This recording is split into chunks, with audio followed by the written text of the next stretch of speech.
The first thing I learned during my adventures as a Cavi slave is guinea pig rescue. Before we got our guinea pigs, we knew about cat and dog shelters and rescues, but we thought the only place you could get guinea pigs was a pet store. So of course, when we went to get our pigs, we went to a pet store. Luckily, we found Sugar and Spice, and they were brought back to the store. They were older, and their owners couldn't care for them anymore, so they were up for adoption. We were glad we got to save Sugar and Spice and give them a second shot at life in our forever home. Then, as I did more research into guinea pigs, we found out that there are tons of guinea pigs up for adoption on sites like Pet Finder and Craigslist, and there are even whole rescues devoted to guinea pigs.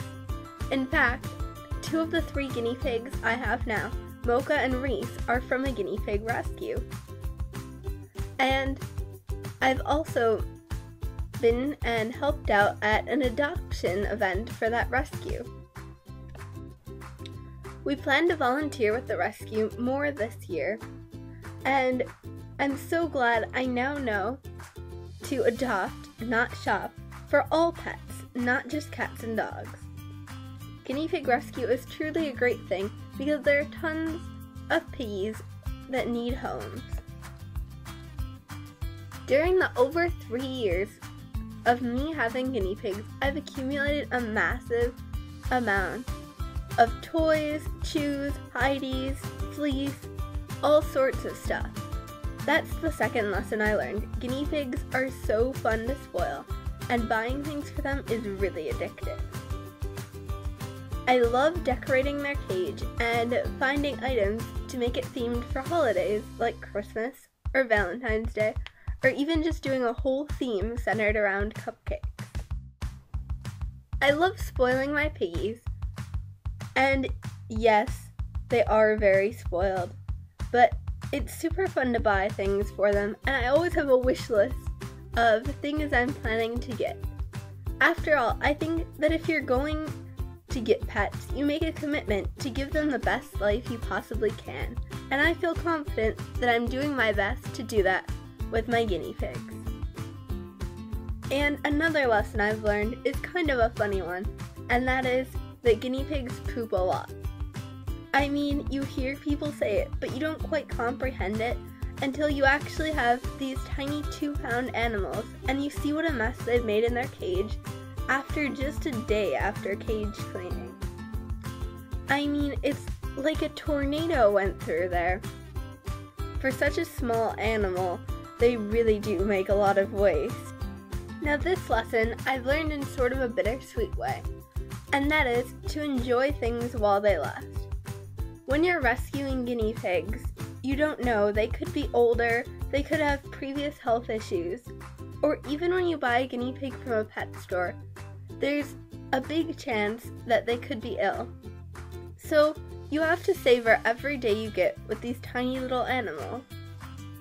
You never know when one day might be their last, so you have to enjoy your time with them to its fullest. My Flower, we only had for maybe 6 months. We wish we could have had her longer, but we know we gave her a great home for that time, and we really loved all the time that we had her for. At the same time, it's extremely sad when a guinea pig dies, especially when, in the short time you've known them, you've grown so close.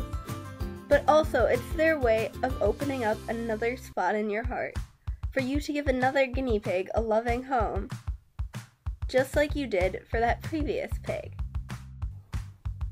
And finally, the last lesson I learned about guinea pigs is how different they all are. First off, just all the different breeds. So far, I've owned American guinea pigs, Abyssinians, a teddy, and a skinny. And it's so fun seeing how different they all look. I mean, I'd love to own a long hair, like a Peruvian, or maybe a Texel one day too. And not to mention all the different coat colors. They're all so unique. But beyond just appearances, their personalities are all really different too. For example, a lot of my guinea pigs won't let me pet them in the cage. They run away. Paisley's like a little dog. She loves to be pet on the head. And food. Some of them absolutely go bonkers for certain foods while others won't touch them. However, carrots are one that all the girls love and go crazy for. My piggies all have their own special quirks that make them special. For example, Sugar and Spice always used to escape out of the pen. I kept them in for floor time. Mocha, we laugh, she has her signature bunny pose where she hunches up and just has this adorable look on her face. And Flower was an insanely loud weaker. You could hear her screams from all over the house demanding to be fed. Of course, these are just 5 of the many, many lessons I've learned from owning guinea pigs, and I'll only learn more as the years go by. I'm so grateful to have guinea pigs in my life, and I couldn't imagine my life without them.